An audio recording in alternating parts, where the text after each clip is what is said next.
My name is Dr. Emily Chen, and I'm watching my adoptive siblings Sarah and Michael Thompson sit in my hospital's waiting room, desperately hoping I'll agree to treat their rare genetic condition. For 20 years they made sure I knew I wasn't real family. Now they're about to learn what family truly means, and it's not what they think. Let me take you back to where this all began. I was adopted from China when I was 6 months old by the Thompson family, successful business owners who already had 2 biological children. Robert and Grace Thompson seemed like loving parents who wanted to give an orphan child a better life. What I didn't know then was that they adopted me mainly to improve their social standing and get positive press for their company. Growing up, the difference in how I was treated compared to Sarah and Michael was subtle but constant. While they received expensive gifts and lavish birthday parties, I got practical presents and small celebrations. When they struggled in school, they got private tutors. When I needed help, I was told to figure it out myself.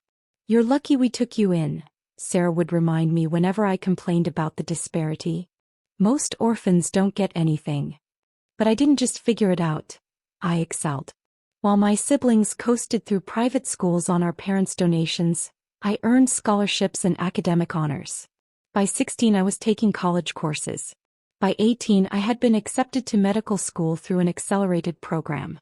"Of course, Emily works hard," Michael would say at family gatherings. "She has to prove she deserves to be here." I kept quiet and focused on my goals. Medicine wasn't just a career choice for me, it was a calling. I specialized in rare genetic disorders, driven by a desire to help people who had been told their conditions were hopeless. During my residency, I discovered I had a gift for diagnosing complex cases. While other doctors gave up on difficult patients, I would spend hours researching, consulting specialists, and finding innovative treatments. "You have something special," my mentor Dr. Harrison told me. "You see patterns others miss, and you never give up on a patient." What my family didn't know was that I was also building something extraordinary. Using the money I had saved from scholarships and research grants, I began investing in medical technology startups. One of those investments, a company developing revolutionary genetic therapy treatments, grew exponentially. By the time I finished my fellowship, my investments had made me a multimillionaire. But I kept living modestly, driving my old car and renting a small apartment. No one in my family knew about my wealth. They were too busy focusing on Sarah's wedding plans and Michael's new business venture. Then came my opportunity to make a real difference. The state's only specialized genetic disorder treatment center was facing bankruptcy. Without telling anyone, I used my investment profits to buy the facility, renovate it with cutting-edge technology, and transform it into one of the country's leading treatment centers for rare genetic conditions. The Wellington Medical Center, as I renamed it, quickly became known for taking on cases other hospitals considered hopeless. We developed new treatments, conducted groundbreaking research, and helped patients who had run out of options. My family barely noticed my success. They were too preoccupied with their own lives to pay attention to my achievements. At family dinners, they would talk over me when I tried to share news about the hospital's breakthroughs. "That's nice, dear," Mom would say dismissively before turning back to Sarah's stories about her luxury vacations. Everything changed when Mom was diagnosed with a rare genetic condition last year. The doctors at their local hospital were baffled by her symptoms. Specialists across the country said there was nothing they could do. I knew exactly what was wrong. It was a condition I had researched extensively. The Wellington Medical Center had developed one of the only effective treatments for it. But before I could offer help, my siblings took charge of Mom's care. "This is a family matter," Sarah declared during a family meeting I wasn't invited to. "Real family." They excluded me from all medical decisions, ignored my suggestions, and even blocked my number when I tried to reach out with information about treatment options. "Stop trying to interfere," Michael told me the one time I managed to catch him on the phone. "You're not even a real doctor. You probably bought your medical license like you bought your way into this family." I let them push me away, knowing that eventually they would discover the truth. Mom's condition continued to worsen as they tried increasingly desperate treatments. Then last month they finally found out about the Wellington Medical Center.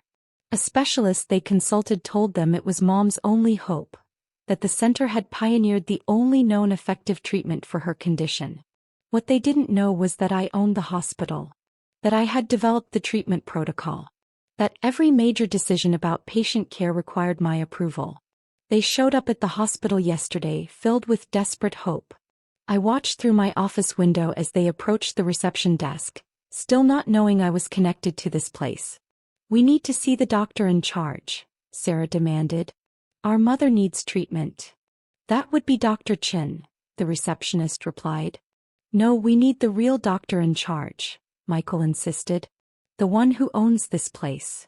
"That would be Dr. Emily Chen," the receptionist repeated, pointing to my portrait on the wall, right next to my medical degrees and the hospital's ownership documents. I let them sit in the waiting room for 2 hours, watching their faces as they slowly realized who they would have to beg for help. When I finally stepped out to meet them, wearing my white coat with Dr. Emily Chen, medical director, embroidered on it, the shock on their faces was palpable. "Emily," Sarah whispered, her arrogance replaced by disbelief. You own this place?" "Yes," I replied calmly. "I'm the doctor who developed the treatment Mom needs. The one you've been dismissing and excluding for the past year." "But how?" Michael stammered. You're not. Not real family?" I finished for him. "Not a real doctor? Not good enough to be involved in Mom's care? Funny how things work out, isn't it?" They both started talking at once, apologizing, making excuses, trying to explain away years of exclusion and cruelty. I let them talk themselves out. "Are you going to help Mom?" Sarah finally asked, her voice small. I looked at them both, seeing not the confident siblings who had tormented me, but scared children facing the possibility of losing their mother. "Of course I'm going to help Mom," I said quietly. "Because unlike you, I understand what family really means. It's not about blood or adoption papers. It's about how you treat people when they need you." The next few weeks were transformative. Mom was admitted to the hospital and I personally oversaw her treatment. Every day, Sarah and Michael watched as I consulted with my team, reviewed treatment protocols, and made the complex medical decisions they had dismissed me as incapable of making. "I had no idea," Mom said one evening after a particularly successful treatment session. "All these years we never really saw you, did we?" The treatment was successful as I knew it would be. Mom's condition improved dramatically under our care. But more than her health changed, the family dynamics shifted too.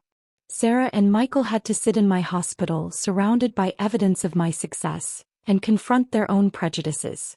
They saw how the staff respected me, how other doctors consulted me, how patients thanked me for saving their lives. "Why didn't you tell us?" Michael asked one day. "About the hospital, about your success? Would you have believed me?" I replied. "Or would you have found a way to dismiss it like you dismissed everything else about me?" The truth hit them hard. They had spent so many years convinced of their superiority that they had missed watching their adopted sister become one of the country's leading medical experts.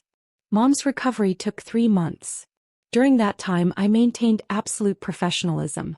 I didn't deny them access to her care like they had done to me. I didn't mock their lack of medical knowledge like they had mocked my achievements. I simply did my job, saving our mother's life while they watched and learned. The day Mom was discharged, Sarah tried to hand me a check. "For the treatment," she explained awkwardly. "We know it's expensive." I handed it back without looking at it. The treatment was covered by the hospital's charitable foundation, the one I set up to help patients who can't afford care. "But we can pay," Michael protested. "We should pay. Consider it a lesson in what family really means," I replied. "Sometimes it means helping people even when they don't deserve it." That was 6 months ago. Mom has made a full recovery, thanks to the treatment protocol I developed. She calls me regularly now, actually listening when I talk about my work. Sarah and Michael have tried to apologize in various ways: expensive gifts, invitations to family events, attempts to include me in decisions. But they still don't quite get it.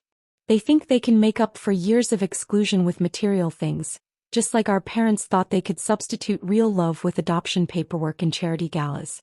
Last week they discovered something else they didn't know about me. The genetic therapy company I invested in early in my career was acquired by a major pharmaceutical corporation. My investment is now worth over $100 million. You're rich, Sarah said in disbelief when the news broke. Richer than all of us combined. Money isn't everything, I told her. You taught me that, remember? By showing me that having wealthy parents doesn't make you family. Look. 5 years have passed since Mom's treatment. The Wellington Medical Center has grown into a network of specialized treatment facilities across the country. We've developed treatments for dozens of rare genetic conditions, saving thousands of lives. Sarah and Michael have changed, or at least they're trying to. They attend the hospital's fundraising events, donate to our research programs, and make an effort to understand my work. But there's always an undercurrent of regret in their interactions with me. The knowledge that they spent years dismissing someone who turned out to be extraordinary. Mom has become one of the hospital's biggest advocates, sharing her story with other patients and their families. She finally sees me for who I am, not just the adopted daughter she took in for show. I'm proud of you, she told me recently. Not because of your success or your money, but because you became someone better than we taught you to be. Last month, the hospital treated Sarah's daughter for a rare genetic condition, one that runs in their biological family. The irony wasn't lost on anyone that the adopted sister they had excluded ended up being the one who could save their children. Thank you, Sarah whispered after her daughter's successful treatment. Not just for this, but for showing us what we should have seen all along. I've established a foundation that helps adopted children pursue medical careers. Every year we provide scholarships and mentoring to kids who, like me, dream of making a difference in medicine. The hospital's main conference room has a quote painted on the wall. Family is not about blood. It's about who shows up when you need them. Every time Sarah and Michael visit, they have to walk past those words.